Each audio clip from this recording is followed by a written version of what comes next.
তারপরে পল্টনে, চাঁদা যায় লন্ডনে। জামাত বিএনপির মধ্যে দ্বন্দ্ব সৃষ্টির একটা পায়তারা করছে একটি পক্ষ, আপনার কাছে কি তাই মনে হয়? না, এখানে নাজিব যেটা বললেন মানে ইটস এ পাস্ট টেন্স, বহু পাস্ট টেন্স। এটা হয়তো 2013-14 সনের দিকে কথা বললে বাস্তব হতো। মূলত 13-14 পর থেকে জামাতের সঙ্গে বিএনপির একটা দূরত্ব মনস্তাত্ত্বিক শুরু হয়ে যায়। রনি ভাই, এখন যদি রাজনৈতিক একটা গ্যাঞ্জাম লাগাতে হয়, এখন তো আওয়ামী লীগ নাই, লাগাতে হলে ইনএভিটেবলি জামাতের সাথে বিএনপির একটা দ্বন্দ্ব লাগাতে হবে। জামাতের সাথে বিএনপির এটা হবে না, আমি বলি, বুঝতে পারবেন না। আমি মানে কথাগুলো বলছি ফিলসফিক্যাল দৃষ্টি থেকে, যেটা রিয়ালিটি। অর্থাৎ 14-15 সন থেকে তাদের মধ্যে সম্পর্কটা আসলে খারাপ হতে থাকে। 18 সনে যে নির্বাচনটা হয়েছে তখন একেবারে ধরে বেঁধে সম্পর্কটা নিয়ে 18 সনের পর থেকে আসলে কাগজে কলমে তাদের মধ্যে কোনো রিলেশনশিপ ছিল না। তো এখানে দুটো মনস্তাত্ত্বিক বিষয় জামাত এবং বিএনপির মধ্যে 18 সনের পরে হয়েছে। জামাত যেটা মনে করছে যে আমরা তুলনামূলকভাবে ভালো মানুষ, ঘুষ খাই না, দুর্নীতি করি না, আল্লাহ রাসূলের পথে থাকি। আর বিএনপির যারা লোকজন আছে এইগুলোর মধ্যে বহুত খারাপ লোক আছে, বদমাশ লোক, হ্যাঁ, যারা মন্দ কাজ করে। তো ফলে কি হলো, যখন আমি আর নাজিব পাশাপাশি বসছি, সে যদি আমাকে শ্রদ্ধা করে আমি তার চোখের দিকে তাকাই কিন্তু বুঝতে পারবো। আর যদি যাকে বলা হয় সে আমাকে অশ্রদ্ধা করে, মুখে যত হাসুক না কেন, আমি তার চোখের দিকে তাকালে বুঝতে পারবো যে সে আমাকে আসলে একটা চাপ দিতে চায়। Is the reality. তো এই যে জামাতের মধ্যে জামাত ভালো মানুষ আর বিএনপির লোকজন খারাপ, এটা আমাকে কাদের মোল্লা সাহেব একদিন বলতেছিলেন। কতটা বাস্তবতা, বেগম জিয়া যখন ছিলেন প্রধানমন্ত্রী তখন তার রুমে যেহেতু ঢুকতে হতো তা খালি পায়ে ঢুকতে হতো, জুতা খুলে ঢুকতে হতো। তো একদিন কাদের মোল্লা সাহেব ভিতরে ঢুকছেন, জুতা খুলে ঢুকছেন, বাইরে দেখে জুতা চুরি হয়ে গেছে। তিনি সোজা বেগম জিয়ার কাছে গেছেন, যে বলতেছেন, ম্যাডাম, আপনার অফিসে এসে আমার জুতা চুরি হয়ে গেছে, তো জুতা চুরি হয়ে গেছে, এখন আপনি আমাকে জুতো কিনে দেন। উনি খুব উইট করতে পারতেন, হাসি ঠাট্টা করতে পারতেন। তো বেগম জিয়া বললেন যে এটা কি আপনি জামাতের অফিস পাইছেন নাকি যে জুতো চুরি হবে না? কাদের মোল্লা নিজের মুখের কথা, বেগম জিয়া যেহেতু এখনো জীবিত আছে এখানে সবকিছু, তাহলে বুঝেন যে এখানে একটা মনস্তাত্ত্বিক ঘটনা।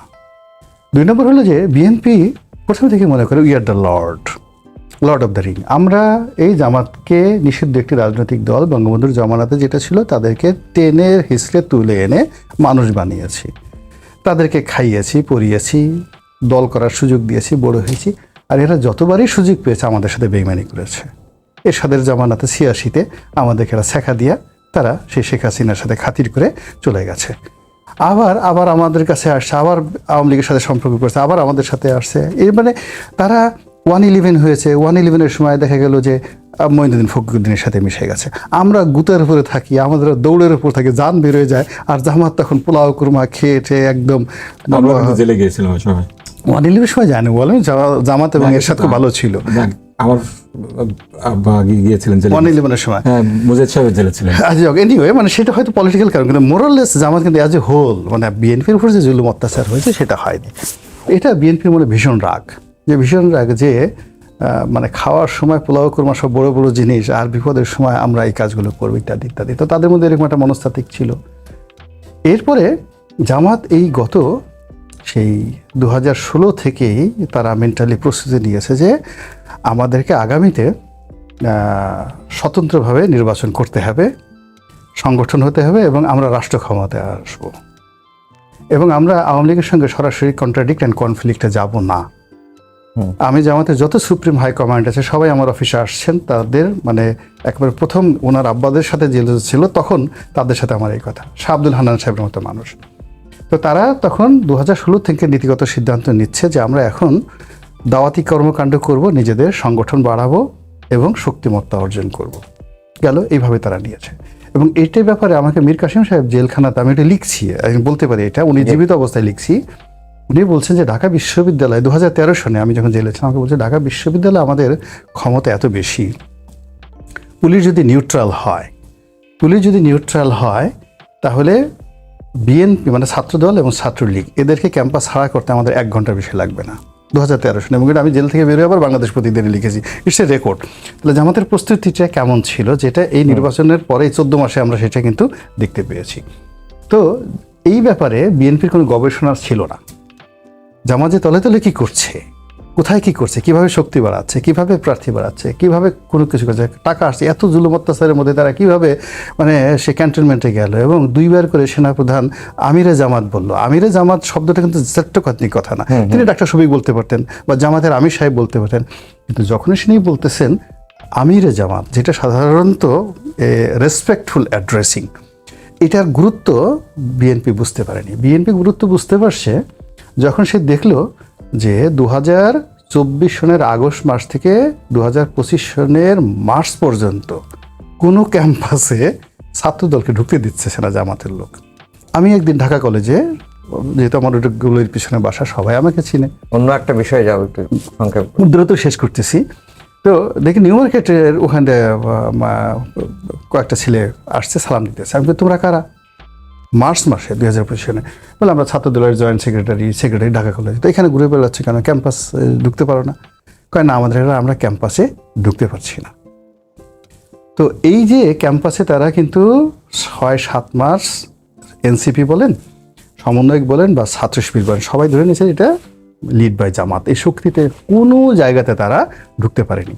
কিন্তু হঠাৎ করে এপ্রিলের পরে এসে তারা যখন বিপুল ফোর্স নিয়ে বিভিন্ন ক্যাম্পাসে ঢুকছে, দেখবেন এক একটা ক্যাম্পাসের সামনে 400-500 করে নতুন মোটরসাইকেল। আওয়ামী লীগ জামানাতে যেখানে মোটরসাইকেল ছিল 100-150 এবং সেগুলো পুরনো ছিল, এগুলো সব নতুন নতুন মোটরসাইকেল চলে আসছে। মানে যেই মুহূর্তে তারা সুযোগ পেয়েছে এপ্রিল মাসে, উইদিন 15 দিনের মধ্যে তাদের কাজ তাদের হয়ে গেছে।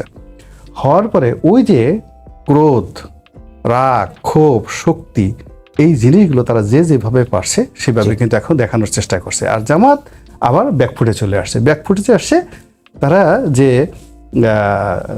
লং টার্মে বিএনপিকে পচানোর জন্য এই তাদের বিরুদ্ধে চাঁদাবাজ, চাঁদা পড়ে পল্টনে, চাঁদা যায় লন্ডনে, এই ন্যারেটিভগুলো তৈরি করার জন্য তারা যে একটা সময় নিচ্ছিল, তাদের ধারণা ছিল 2 থেকে 3 বছর এইভাবে ডক্টর ইউনূস ক্ষমতায় থাকবে। কিন্তু এর মধ্যে হঠাৎ করে এই যে এপ্রিলে লন্ডনে যে বৈঠক হইল তারেক রহমান সাহেবের সাথে ডক্টর মোহাম্মদ ইউনূসের, এবং ফেব্রুয়ারি মাসে নির্বাচন আসলে হয়ে যাবে, এটা জামাতের ধৈর্যের মধ্যে ছিল না। রনি ভাই, আপনার কাছে আবার আসবো। রাজীব ভাই, এই যে লন্ডন বৈঠকের পরে জামাত ব্যাকফুটে চলে গেছে, লম্বা একটি কথা বলেছেন রনি ভাই, এটি নিয়ে আপনার কাছে একটু জানতে চাই। আর হচ্ছে যে নির্বাচনের মাঠ কেমন দেখছেন এখন পর্যন্ত? আপনি তো নির্বাচন করবেন, এলাকায় যাচ্ছেন, গণসংযোগ চালাচ্ছেন, মাঠটা আসলে কেমন দেখছেন? আচ্ছা, কয়েকটা বিষয় এখানে উত্থাপিত হয়েছে যে জামাত আওয়ামী লীগের সাথে কনফ্লিক্টে যেতে চায়নি, জামাত যেতে চায়নি, এটা কিন্তু মাঠের বলে না। আওয়ামী লীগ যখনই কোনো আন্দোলন হয়েছে সবসময় কিন্তু পয়েন্ট করেছে আমাদেরকে যে এটা পিছনে জামাত আছে। সে 18-র কোটা বিরোধী আন্দোলন, তারপরে এইবারে যে আন্দোলনটা হলো 24-এর গণ অভ্যুত্থান, সেখানে কিন্তু শেষ পর্যন্ত এই কথাবার্তা উঠে এসেছে ওদের। শেখ হাসিনার যে গোপন টেলিফোন রেকর্ডগুলা, এগুলো সব শিবির, এগুলো সব জামাত। এবং কি করলো, জামাতকে কিন্তু নিষিদ্ধ করে দিল। হ্যাঁ, আমাদের তো দাওয়াতি কাজ, এটা তো পার্মানেন্ট কাজ। আমরা কনস্ট্রাকটিভ পলিটিক্যাল পার্টি, আমরা জনগণের কাছে যাই, জনগণকে আমাদের কথা বোঝানোর চেষ্টা করি, এবং জনগণ যদি সাড়া দেয় আমরা আমাদের যে কর্মসূচি আছে সেগুলো বাস্তবায়ন করার চেষ্টা করি। এখন কথা হলো, 24-এর গণ অভ্যুত্থানের পরে কিন্তু সকলেই ধরে নিয়েছিল পরবর্তীতে যদি ইলেকশন হয় সেক্ষেত্রে বিএনপি ক্ষমতায় আসবে। কিন্তু আনফর্চুনেটলি আপনার বিএনপির যে কর্মকাণ্ড, এর কারণে মানুষ কিন্তু ক্ষুব্ধ হয়ে বিকল্প খোঁজা শুরু করেছে। রনি ভাই যেটা বললেন যে কলেজ ক্যাম্পাসগুলো, বিশ্ববিদ্যালয় ক্যাম্পাসগুলো আমরা দখল করেছি, দখল কিন্তু করা হয় নাই। ছাত্রদল নির্বিঘ্নে সব জায়গায় কাজ করেছে। শিবির কোনো জায়গায় ছাত্রদলকে কোনো কিছু করতে বাধা দিয়েছে, রাজনৈতিক কোনো কর্মকাণ্ড, এটার কিন্তু কোনো রেকর্ড পাবেন না। ঢাকা ইউনিভার্সিটিতে তো ছাত্রদল বিপুল বিক্রমে কাজ করেছে। প্রথম দিকে ওই সাধারণ ছাত্রদের ব্যানারে ছাত্র রাজনীতি, হ্যাঁ, ওটা তো আপনার সাধারণ ছাত্রদের একটা ছিল যে এই সাধারণ ছাত্রদের ব্যানারে যে ঘটনাগুলো ঘটেছে আপনার হলগুলোতে, আবার সেই দলীয়করণ, এগুলোর বিরুদ্ধে তারা উচ্চকিত হয়েছে। সেক্ষেত্রে সেটাকে তো আপনি শিবিরের কর্মসূচি বলে বলতে পারেন না। পরে দেখা গেল যে তারাই আসলে শিবিরের হিসেবে আত্মপ্রকাশ করেছে। এরকম ঘটনা ঘটেছে নাজিব ভাই? না, এটা তো আপনার তাহলে তো বলতে হবে যে আমাদের যে গণ অভ্যুত্থান হয়েছে সবটাই শিবির করেছে। আপনি কি সেটা বলবেন?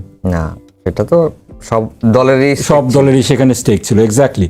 তো এখানে ওইটা একটা বিষয়। তারপরে আপনার আমি যেটা বলছিলাম, আপনার বাংলাদেশে একসময় এই জামাত বিএনপি বলে একটা দলকে দুইটা দলকেই আসলে যেভাবে কর্নার করা হতো, এখন কিন্তু এই ট্যাগিংটা হচ্ছে জামাত সহ ইসলামী দলগুলাকে। এইটা আমি যেটা বলছি যে এটাকে রাজনীতিভাবে বিভাজিত করে জনগণকে, এটা একটা পক্ষ ঘোলা পানিতে মাছ শিকার করার চেষ্টা করছে, যার কারণে আপনার এইগুলা দেখছি আমরা। তৃতীয় যে বিষয়টা আমি বলতে চাচ্ছিলাম যে এই লন্ডনের বৈঠক, লন্ডনের বৈঠকের আগে কিন্তু কিছু কনটেক্সট আছে।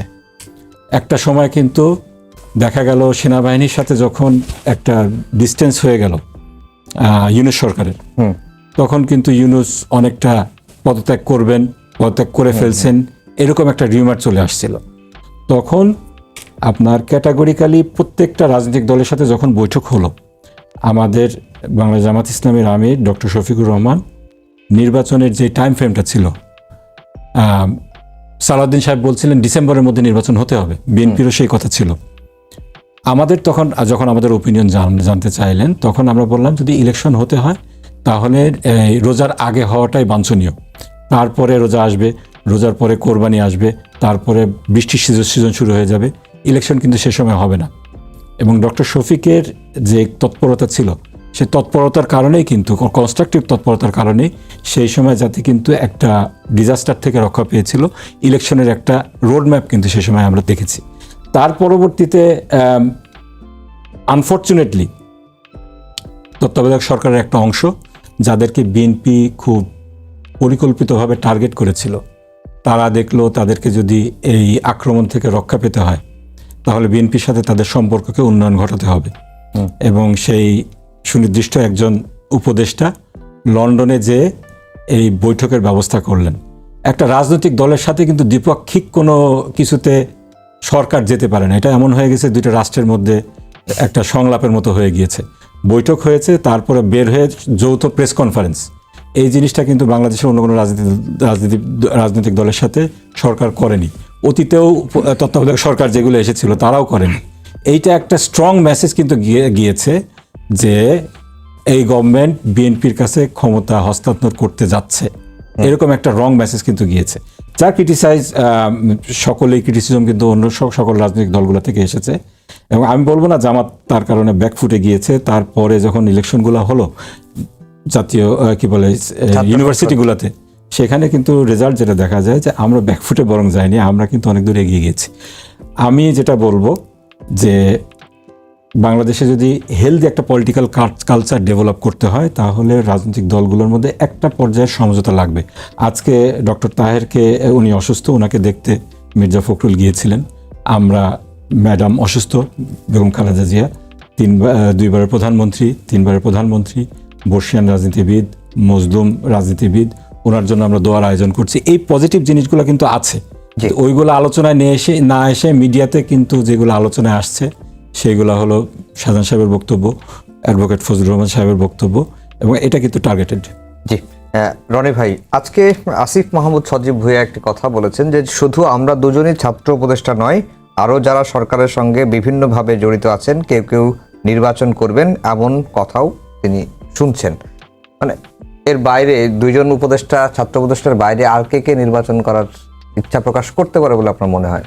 আমার আসলে যে সকল ছাত্র উপদেষ্টা ক্যাবিনেটে আছেন তাদেরকে নিয়ে কোনো কথা বলা আসলে আমার রুচির মধ্যে পড়ে না, আমি কখনো বলি না। মানে এদেরা সবাই আমার ছেলের চাইতে অনেক বয়সে ছোট, তাদের অভিজ্ঞতা বা এই 14 মাসে তাদের পারফরমেন্স দেখে মানে আমার কাছে মনে হয় না যে একটা পলিটিক্যাল অ্যানালিস্ট হিসেবে একটা জাতীয় মিডিয়াতে নিয়ে তাদের কোনো বক্তব্য নিয়ে আলোচনা করা উচিত। ওই পর্যায়ে তারা এখনও পৌঁছায়নি। ফলে তারা কি বললো বা না বললো ওইগুলো নিয়ে যে মিডিয়াগুলোতে আমরা আলোচনা করছি, এটা বলতে গেলে আমাদের একটা পলিটিক্যাল ইনস্ট্যাবিলিটি এবং আমাদের একটা ইম্যাচিউরিটি। তো ডাজ নট ম্যাটার, সে যা করতেছে আল্লাহ তাকে হেদায়েত দান করুক, এবং আল্লাহ ওই তাদেরকে কপালে লিখছে যে তারা এই সময়টাতে উপদেষ্টা হবেন। এবং এটা আমি ওই আগের কথায় চলে যাই, আমরা যেমন শাহজাহান সাহেবের যে বক্তব্যটা, ওই বক্তব্যটা বোঝার মতো যে ধীর শক্তি আমাদের সাংবাদিকদের থাকার দরকার ছিল সেটা নেই। উনি যেটা বোঝাতে চেয়েছিলেন যে আল্লাহ রাব্বুল আলামিন যখন কোনো একটা মানুষকে সম্মানিত করতে চান তখন প্রকৃতিগতভাবে তাকে একটা প্রোটেকশন দেওয়া হয়, সূর্য তাকে ছায়া দেয়, গাছের নিচে যদি একজন সম্মানিত মানুষ দাঁড়ায় গাছ দুলতে থাকে, এটা প্রকৃতিতে আছে, ধর্মে আছে, সব জায়গাতে আছে। তো উনি সেটার উদাহরণ দিয়ে বলতে চেয়েছেন যে আমার সততা, আমার কর্ম এমন একটা জায়গাতে আছে যে সেই কর্মের কারণে I am protected by the almighty Allah. এর বাইরে উনি কোনো কিছু বলতে পারেন না, এটাই হলো তার বক্তব্য। আর যারা ধরেন এখানে একটু গ্রিং লাগাতে চায় যে উনি এই কথাগুলো বলছেন, এটার সাথে শিরক আছে, বিদআত আছে, তো এটার কথা বলে উনি অহংকার প্রকাশ করতে চাচ্ছেন, জামাতের হইলটা কি, এই কয়দিন আগে তারা দৌড়াদৌড়ি করছে পালানোর জন্য, আর এখনই চোখ গোল গোল করে বিভিন্ন মানুষকে 33 ব্যাটারির যে একটা পাওয়ারফুল ব্যাটারির মধ্যে মানুষকে টর্চ লাইট মারতেছে, এটা কি ধরনের কথা? মানে আমাদের কতগুলো মানুষের ইগো আছে। চোখের পানিতে, হ্যাঁ, যাক আমি শুনি নাই ওনার কথা, আমার কাছে আমার কাছে মনে হয়েছে একজন মানুষ এভাবে বলতে পারে। যেমন দেখেন ওই যে আরেকজন আছে আমির হামজা, এখন আমির হামজাকে নিয়ে, রেশমিকা মান্দানাকে নিয়ে যেই ধরনের ট্রল হচ্ছে, যে অ্যাজ ইট ইজ মনে হয় যে রেশমিকা মান্দানাকে বিয়ে করার জন্য আমির হামজা পাগল হয়ে গেছে। কিন্তু ব্যাপার হলো তিনি যে জিনিসটা বুঝাতে বলতেছে যে এই সময়তে সারা ওয়ার্ল্ডের একটা প্রিটিয়েস্ট ফেস, তার দিকে যদি আপনি তাকান আপনি বুঝতে পারবেন যে আল্লাহ কত সুন্দর করে একটা মানুষ তৈরি করতে পারেন। আমি তার ভাষণটা শুনছি, এখন এটা স্মরণ করার মতো না। এই যে উনি একজনের প্রশংসা করলেন, এই প্রশংসা কিন্তু ইসলামে বৈধ এবং এটা সুন্নত, আল্লাহ রাসূল এরকম। আপনি একটা ভালো পুরুষ বা নারী আল্লাহ সুন্দরভাবে তৈরি করেছেন, একটা ফুল তৈরি করে আপনি তাকাই থাকবেন, তো ওটা আমরা হজম করতে পারিনি। আমাদের ঘটনা হলো যে আমি রেশমিকা মান্দানিকে এত ভালোবাসি, আমির হামজার এত সাহস হইল সে ওয়াজ করে, হুজুরগিরি করে, সেই কারণে নায়িকাকে নিয়ে প্রশংসা করে। আরো বিষয়গুলো তো মানে সবই তো আমরা দেখলো পাই সামাজিক যোগাযোগ মাধ্যমে আসে, যেরকম যে জামাত দাঁড়িপাল্লায় ভোট না দিলে ইমান থাকবে না, তারপরে রোজা, হজ, জাকাতের মতো ইমাম নির্বাচন করাটাও ফরজ, নানান বিষয়গুলো আসে। এগুলো ব্যাখ্যা কি? এগুলোর ব্যাখ্যা হলো এগুলোর এটা, ব্যাখ্যা কি আমাকে বলার একটু সুযোগ দিন? আমি বলি এগুলো রাজনৈতিক কথা। ফার্স্ট থিং হলো যে রাজনীতির ময়দানে প্রত্যেকটা রাজনৈতিক দলই এমন সব কথাবার্তা বলে, এখন সামাজিক মাধ্যমে আসার কারণে না আমরা ওইগুলো বিশ্লেষণ করি। মঞ্চে দাঁড়িয়ে মাইক পেলে প্রতিপক্ষকে দমন করার জন্য, ভোটারদেরকে মানে খুশি করার জন্য অনেক বক্তা চোখে পানি, মানে পিয়াস চোখে লাগে, এমন কান্নাকাটি করে যে আমার আর দুটো ভোট ভিক্ষা দেন, আর জীবনে আমি করবো না, আমার জীবনের শেষ, আমি আর বাঁচবো না, 80 বছর বয়সে আমার কয়দিন, মানে এটা হলো আমাদের দেশের একটা ট্রেডিশনাল রাজনীতি। আর ট্রেডিশনাল রাজনীতিতে যেখানে ধর্মপ্রাণ মানুষ আছে, অনেক সময় দেখা যাচ্ছে হিন্দু সম্প্রদায়ের লোকের ওখানে গিয়ে, সেখানে গিয়ে দেখা গেল মুসলমান একজন লোক গিয়া হরিবল বলছে, নমস্কার জানাচ্ছে। হিন্দুরা আবার একজন দেখা গেল দাড়ি টুপিওয়ালা মানুষ, তাকে উলুধ্বনি দিয়া বরণ করেছে। ইটস এ কালচার, ইটস আমাদের একটা সংস্কৃতি, এর সঙ্গে ধর্মের কোনো যোগাযোগ নেই। তো আমাদের বুঝতে হবে যে এখানে আমরা যাকে বলা হয় রাজনীতি করতে নেমেছি। এখন যারা রিপোর্ট করছেন সাংবাদিক থেকে শুরু করে, তারা এই পলিটিক্যাল যে কালচারটা আছে সেই কালচারটা বাদ দিয়ে তারা শুধুমাত্র জামাত সারাদিন জিকির করবে লা ইলাহা ইল্লাল্লাহ, আল্লাহু আকবার, আল্লাহু আকবার, মনে করছে তারা কেন উলুধ্বনি শুনবে। আবার যারা আওয়ামী লীগের যারা লোকজন আছে, তারা যদি আবার এই সালাউদ্দিন সাহেব একটু ওই যে মাদ্দা জিল্লুল আলী বলতে গেছেন, নাহমাদুহু ওয়া নাস্তাইনু বলতে গেছেন, তো এই জামাতের যারা লোকজন আছে, যারা ধর্মপন্থী, তারা বলছে ওনার কি আর কোনো কাজ নাই, ভালো করে আরবিও শিখে নাই ঠিক মতো, এখানে লাহারনে জনই হয়ে গেছে, এইটার উচ্চারণ ঠিক মতো হয় না, এ তো জান্নাতে মানে দোজকে যাবে, কনফার্ম শিওর দোজকে যাবে। তো এইগুলো হয় কি, সে পলিটিক্যাল আক্রমণ, একে অপরকে ছোট করার জন্য, এবং এটাই একটা সৌন্দর্য। এই আলোচনা আছে বলেই তো টক শো আছে, না তো আমরা থাকতাম না এখানে। নাজিব ভাই যেটি বলতে চেয়েছিলেন আপনি? না, আসলে দেখেন এই দুইটা জিনিস কিন্তু ডিফারেন্ট। আপনার ওয়েস্টার্ন কনটেক্সটে আপনি যদি বলেন, ওয়েস্টার্ন কনটেক্সটে রাজনীতি এবং ধর্ম কিন্তু আলাদা, সেখানে দুইটার সাথে মিক্স করার সেকুলার সিস্টেমে এটার কোনো সুযোগ নেই। বাংলাদেশে সেকুলারিজমের কনসেপ্টটা কিন্তু সেভাবে অ্যাপ্লিকেবল হয় না। বাংলাদেশে যারা ধর্মভিত্তিক রাজনীতি করেন তাদের অবশ্যই তারা তো ধর্মীয় বিষয়টাকে আনবেনই, কারণ তারা তো আদর্শ ভিত্তিক রাজনীতি করেন, আদর্শিক কথাগুলো তাকে বলতেই হবে। আপনার ভোটের কথাই যদি বললেন জান্নাতের টিকিট বিক্রি করার তো এখানে কিছু নেই। টিকিট মানে কি, আমি আপনাকে একটা কিছু দিচ্ছি, আপনি ওইটা নিয়ে জান্নাতে যাবেন, এই তো। ভোটের বিষয়টা কিন্তু টিকিট বিক্রির মতো না। আমি যেটা বলি সবসময় আমার ভোটারদেরকে, যে ভোটটা একটা আমানত, এটাতে কিন্তু অস্বীকার করার কিছু নেই। বিএনপির বন্ধুরাও এটাকে অস্বীকার করতে পারবেন না, রনি হয়তো কিছু বলতে পারবেন। ভোটটা একটা আমানত, এবং আল্লাহ তাআলা কোরআনে সূরা নিসায় ক্যাটাগরিক্যালি যেটা বলছেন, ইন্নাল্লাহা ইয়া'মুরুকুম আন তু'আদ্দুল আমানাতি ইলা আহলিহা, যে আল্লাহ নির্দেশ করছেন যে তোমাদের উপরে যে আমানতটা দেয়া হয়েছে এটা যথাযথ স্থানে তোমরা পৌঁছাবে। এবং এই আয়াতের উপর ভিত্তি করে ইসলামের রাজনীতির উপরে ইবনে তাইমিয়া একটা বই লিখেছেন। আমরা যদি এই কথাটা বলি যে ভোট আপনার আমানত, আপনি যাকে সৎ এবং যোগ্য মনে করবেন তাকে এই অনুভূতি নিয়ে আপনি তাকে ভোট দিবেন। সে যদি জামাতের লোক হয়ে ভোট দিতে পারেন, আপনি যদি মনে করেন জামাতের লোক সৎ এবং যোগ্য না, তাকে অবশ্যই ভোট দিবেন না। কারণ তার কর্মকাণ্ড আপনি যদি তাকে জেনেই থাকেন সে ভালো লোক না, তারপরে ভোট দেন, তারপরে সে যদি খারাপ কাজ করে তার দায় দায়িত্ব তো আপনাকে নিতে হবে এবং এই জবাবদিহিতা আপনাকে আল্লাহর কাছে করতে হবে। সেখানে যে যদি জবাবদিহি ঠিকমতো করতে না পারেন, ঠেকে যান, আল্লাহ না করুক, তো জাহান্নামের রাস্তা তো ক্লিয়ার হয়ে যাবে। এই কথাগুলো বলাটা কিন্তু দোষের কিছু না। দোষের হলো আপনি যখন একটা হলো ধর্মভিত্তিক রাজনীতি আর একটা হলো ধর্মকে রাজনীতিতে ব্যবহার করা। আপনি সেকুলার রাজনীতিতে বিশ্বাস করছেন, আপনি বলছেন যে আপনি সেকুলারিজম বিশ্বাসী, ধর্মের সাথে রাজনীতিকে আপনি মিলাতে চান না, তারপরে আপনি বলছেন লা ইলাহা ইল্লাল্লাহ, নৌকার মালিক তুই আল্লাহ। এইখানে হয়ে যাচ্ছে দ্বিচারিতা, হিপোক্রেসি। এইটা আপনার ঠিক না। আবার বিএনপির বন্ধুরাও বলেন, বিএনপির বন্ধুরা যে যখন বিশ্বাস করেন ইসলামিক মূল্যবোধে, ওনারা বলতেই পারেন বিসমিল্লাহর কথা, ওনারা বলতেই পারেন আল্লাহর উপরে কি বলে বিশ্বাস এবং আস্থা। কিন্তু যদি ওনারা একমুখে বলেন যে রাষ্ট্রের কোনো ধর্ম নেই, আমরা ধর্মের সাথে রাজনীতিকে মিশিয়ে ফেলি না, আলাদা করছি, তখন কিন্তু এই স্লোগান ওনাদের মুখে মানায় না। লা ইলাহা ইল্লাল্লাহ কি ধানের শীষে বিসমিল্লাহ, ওনারা এটা বলেন নাকি আমি জানি না। আচ্ছা, তো এটা ঠিক না। কিন্তু আপনার নীতির কথা আপনি যদি বলেন, সেখানে একটা কথা বলি, ওই যে আরেকটা কথা বলেন নামাজ রোজার মতো নেতা নির্বাচন করা এটা ফরজ। হ্যাঁ, এইটা কিন্তু আপনার রনি ভাই মানে মাদ্রাসা কিছুদিন পড়েছে না না না, আমি কখনো আচ্ছা, পড়িনি। আমাদের কিন্তু মাদ্রাসাগুলোতে এটা পড়ানো হয়। আকিদার যে কিতাবটা আছে ক্লাস 9-10-এ, আকিদা নাসাফিয়া, সেখানে ক্যাটাগরিক্যালি এই কথা পড়ানো হয় যে রাসূল সাল্লাল্লাহু আলাইহি ওয়াসাল্লামের ইন্তেকালের পরে নেতা নির্বাচন না হওয়া পর্যন্ত রাসূল সাল্লাল্লাহু আলাইহি ওয়াসাল্লামের জানাজা কিন্তু হয়নি। নেতা নির্বাচন করাটা ইসলামে এত গুরুত্বপূর্ণ, এই কথা আমাদের আকিদার কিতাবগুলোতে লেখা রয়েছে। এই কথা বললে তো দোষের কিছু নেই। এটাকে আপনি হাইলাইট করে বলছেন যে জামাত ইসলামের রাজনীতিতে ইসলামকে ব্যবহার করছে। রাজনীতি ইসলামের ব্যবহার না, আমরা ধর্মভিত্তিক রাজনৈতিক দল, ইসলামিক প্রিন্সিপালগুলোকে আমরা ব্যাখ্যা করব, মানুষের কাছে এক্সপ্লেন করার চেষ্টা করব, মানুষের কাছে নিয়ে যাব, এটাই স্বাভাবিক। জি রনি ভাই, 30 সেকেন্ড সময় আছে। আমি আগের প্রশ্নের উত্তরটা পাইনি, আপনি উত্তরটা দেননি। সেটা হচ্ছে যে এই সরকারের সঙ্গে জড়িত মানে এমন কোনো উপদেষ্টা বা এমন কোনো ব্যক্তি আছেন কিনা যাদের নির্বাচন করার ইচ্ছা আছে, জেনেছেন কিনা? এই সরকারের কেউ মানে একটা নির্বাচন করে জিতে আসার মতো তাদের সামর্থ্য নেই, অভিজ্ঞতা নেই, জনপ্রিয়তা নেই। It is impossible. কে আসবে? কোন উপদেষ্টা ইলেকশন করবে বলেন? নমিনেশন দেয় কোনো বিএনপি তো দূরের কথা, ওখানে যদি একবারে কি বলবো পৃথিবীর সর্বশক্তি ডোনাল্ড ট্রাম্প এসে যদি তাদের সাথে যুক্ত হয়, আপনার এই উপদেষ্টাদের মধ্যে একজনকে আমি দেখতেছি না সে গিয়ে বিএনপি বা যেখানে জামাত জনপ্রিয় আছে বা যেখানে অন্য কোনো আওয়ামী লীগের প্রার্থী আছে তাদের সাথে টেক্কা দিয়ে ফেয়ার অ্যান্ড নিউট্রাল ভোটে ওখানে গিয়ে পাশ করে আসবে। No one. আপনি ডক্টর মোহাম্মদ ইউনূসও যদি দাঁড়ান তার নির্বাচনী এলাকাতে, জামানত বাজেয়াপ্ত হয়ে যাবে।